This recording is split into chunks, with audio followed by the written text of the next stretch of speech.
Welcome to my channel, Conscious Growing, and I'm Matthias. And today I want to talk about emotions again. And what's causing suppressed emotions and how does it work?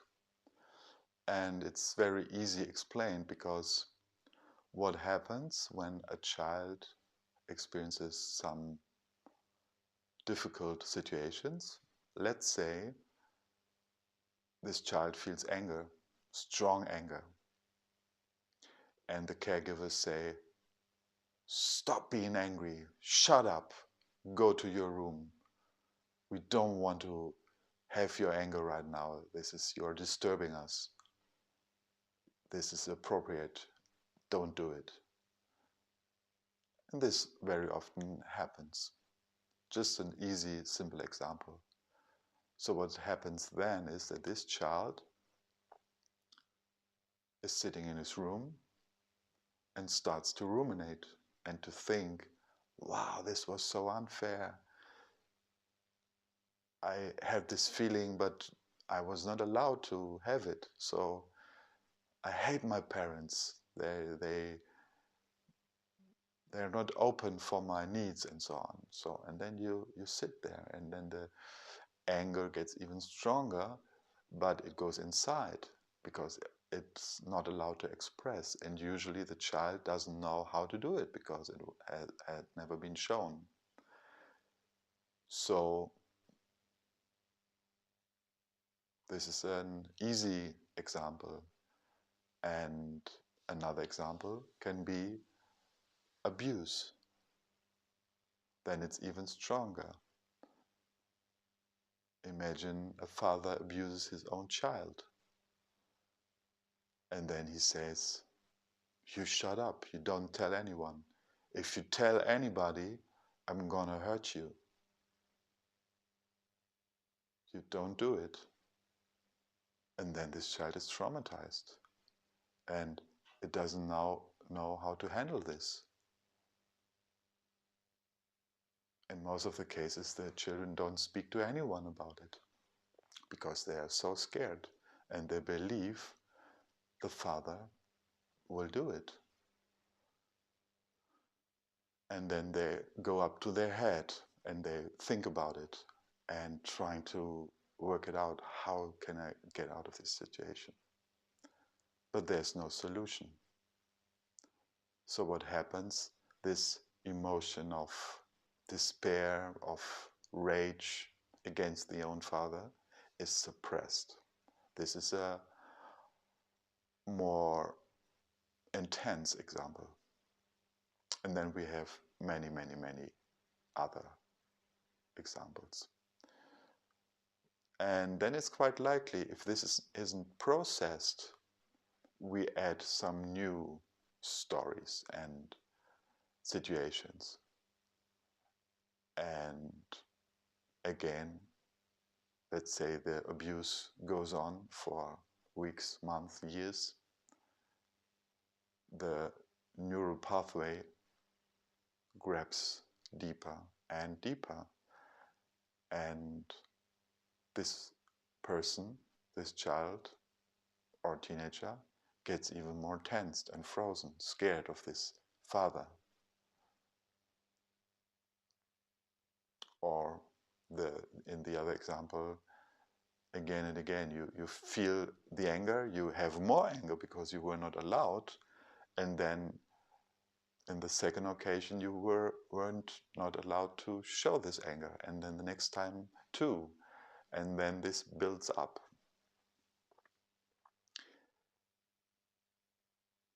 And then you come to the point where your body can't bear it anymore.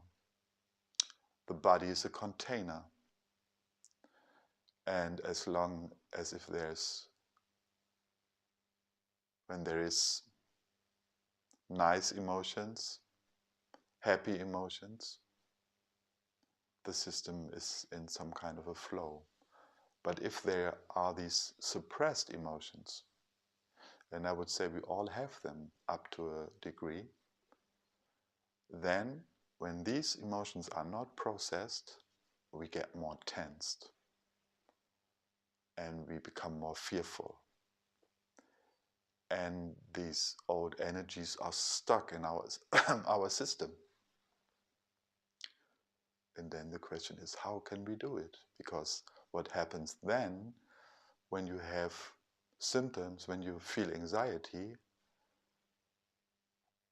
what are you doing? You try to work it out from here again, because this is how you learned it. This is how you have done it all your life. And that's why it's the same attempt. And then you start to read books. You watch videos like this. You go to Facebook groups to get some solutions there. You Google your symptoms and so on. So once you hit with symptoms, you are acting in the old familiar ways, using your brain, your mind to solve this thing, until you realize that it's getting worse and worse the more you try to figure out from your head. And okay, get me right, because at a certain point, up to a certain point, of course, you have to collect some knowledge intellectually, because if you want to understand, for example, the TMS system, of course you have to get some knowledge. But if we don't get further, in other words, if we are not using new means, we're gonna end up stuck in our heads, because it's like, you know, it's just like running against a wall with your head, because you try it again, you try to understand, you ruminate, you watch the 10th video on recovery, and you're always just staying up there. But what we actually want to learn is to feel ourselves, to feel these emotions, the emotions that weren't allowed when we were younger. And the older we got, the less we were able to do this. So in a way, even if you might say, well, this sounds a bit crazy, but if you see it from a different perspective, you might say, this is the best thing that could have happened to you, because now you have the possibility to release these old emotions, unprocessed emotions, because this body wasn't able to hold it anymore. It's like we become like a pressure cooker. So at a certain point, we can't hold ourselves anymore. There need to be some relief. And the only relief happens when we learn to feel the emotions. And usually, for example, when you deal with anxiety, then in the beginning and for most of the time, we are stuck on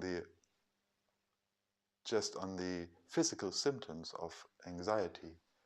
So our focus on the pain. The focus is on the unpleasant feelings, unpleasant sensations. And again, the head jumps in and it's like scanning. What can we do? What can we do? What kind of method? Where's the quick fix? What supplement?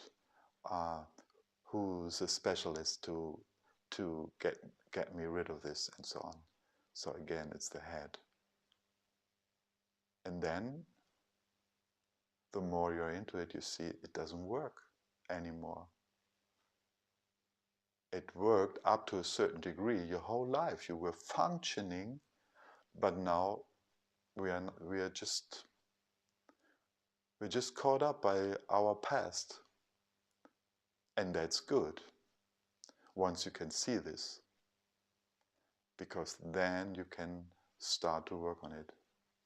And I would say to allow emotions is not something, it's not a process you do 10 times or 20 times, or you do it 1 year, and then you are kind of clean from this. I think it doesn't work that way, because what happens on this recovery path is once you realize that feeling the emotions is part of the recovery, then you start and you do it. And everybody knows when you feel sadness and you feel this intense sadness, and then the tears come and you can cry. And then after a few minutes, you see there comes lots of tears, and then you see, oof, the shoulders are a little bit more light. There was some relief, and that's good.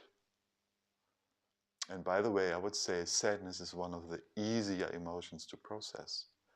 It's different. It's easier to allow these tears and this sadness compared to strong emotions like anger or even rage. And to sit and allow this anger and rage is, or can be, really tough at times. But it asks for the same attitude, to allow it, to be there, to give the space to these emotions that no one ever gave these emotions before. And that's why they are there, that they want to find relief. And I would say there are no specific techniques needed, because they come up by themselves the more we allow them to be there. They come, and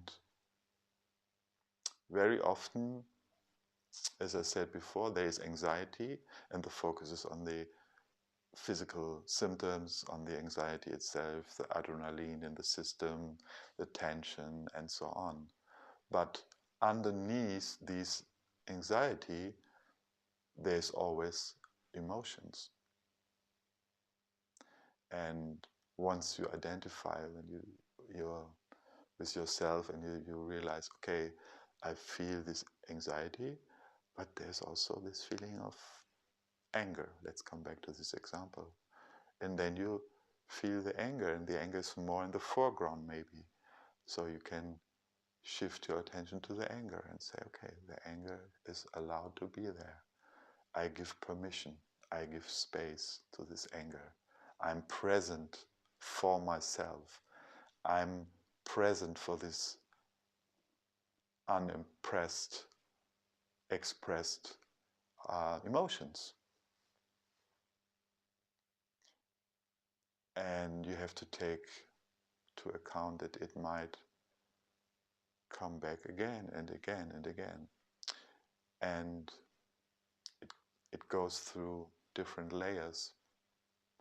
But not only that, it's not only the layers you work yourself through with these emotions, it's also you have patterns, you build up patterns, because maybe once you felt some relief, then maybe the next moment you're back to unhealthy patterns like doom scrolling on your phone, and then you numb yourself again, and then you're more tensed again, and then you need to go to this process again.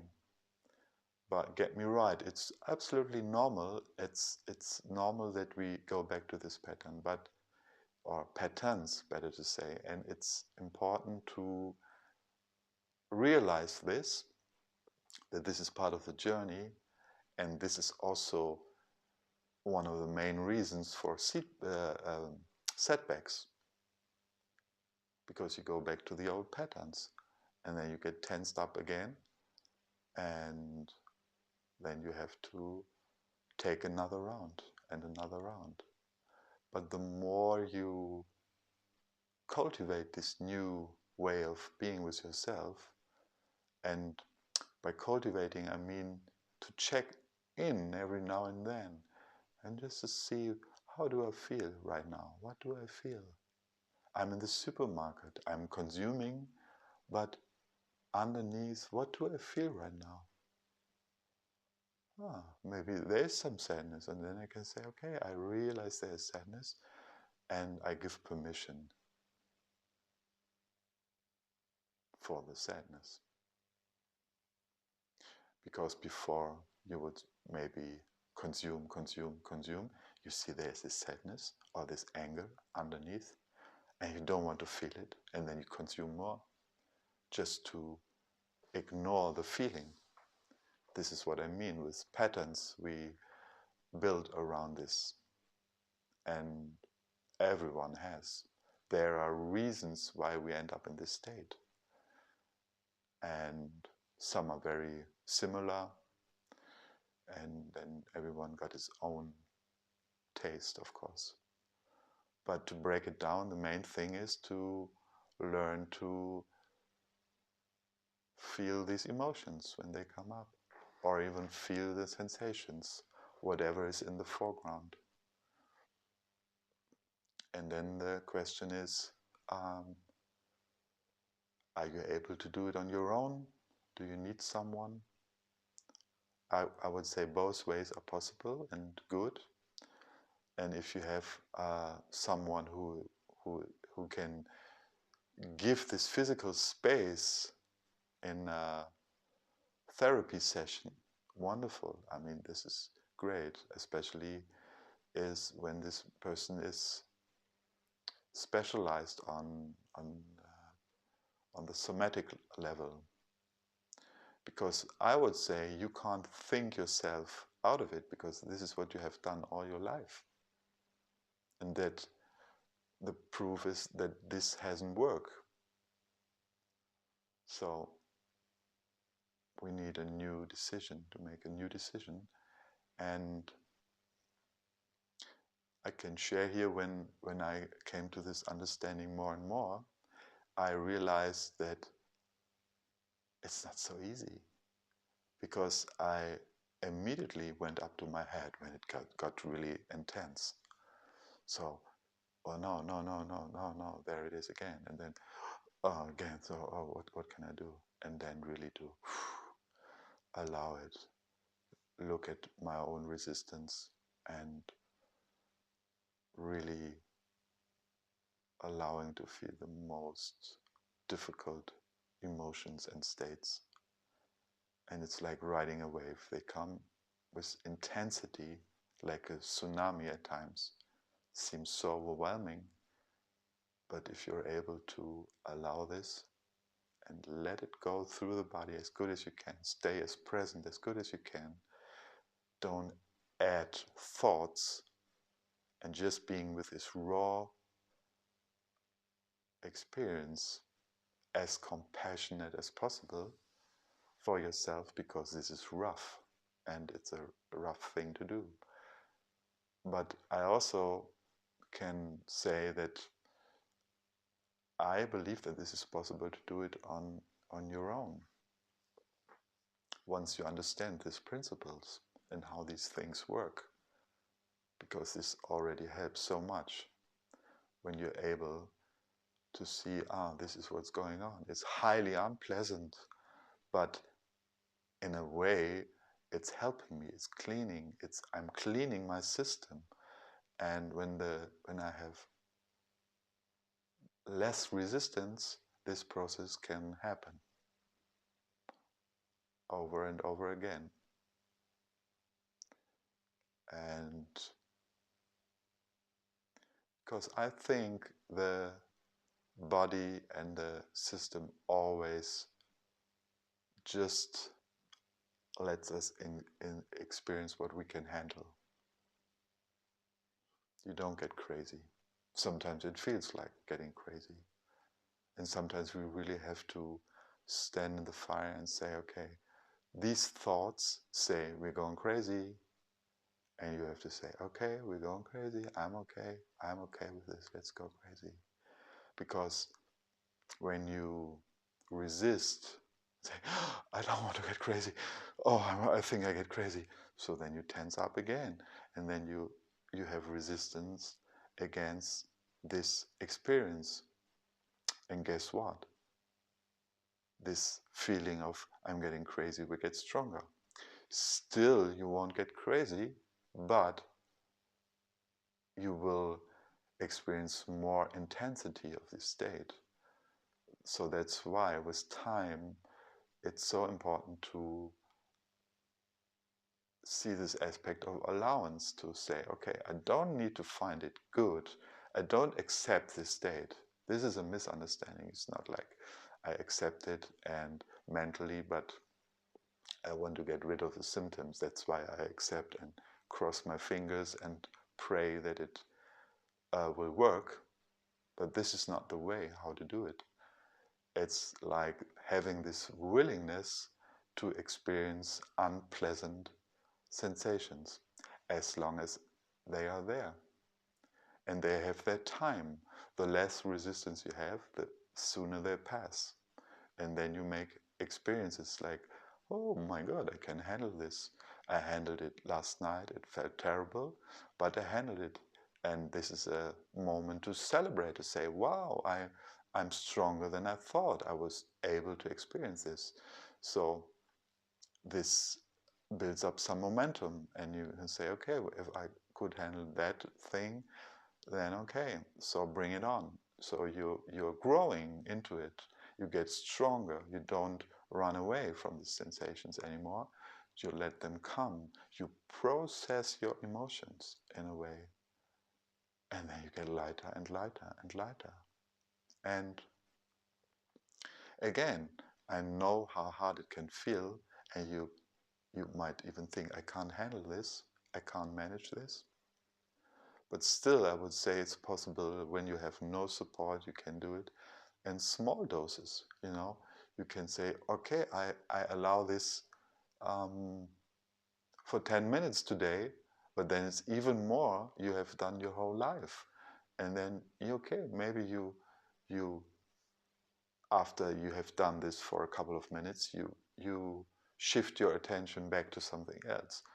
But then you retrained a part of your brain showing that you were able to sit with it, be with it. You don't even need to sit with it. You can even allow it to happen while you're in the kitchen and doing your dishes. But it's just to see, where is the resistance? Do I run away from it, from the unpleasant feeling, and so on? Or am I willing to allow them? This is key. And this needs repetition and practice, as we know. And it also can happen that when you have some success in the beginning, that your anxiety or this subconscious part throws a bigger punch, and you're like, wow, what is this? You think you managed well already, and then out of the depths some of the heavier stuff comes. But you want to treat it in the same way. Even if you don't understand what's going on, you don't need to understand what's going on. This is what you tried, and this is what you can learn to stop here. And then you really make this transformation of going back to your senses, to your feeling, to get rid of all this old shit. And yeah, I'm gonna end up here. I think the message is clear. We try to avoid this. It's natural. We all want to feel happy and content all the time. But the happiness and the feeling of being content comes back when we process this, when we allow it to happen. And there's no rule, and there's also no time limit. It happens in its own time. You will feel relief, and you will realize at a certain point that this works, and that you are able to, as hard as it is at times, it is possible.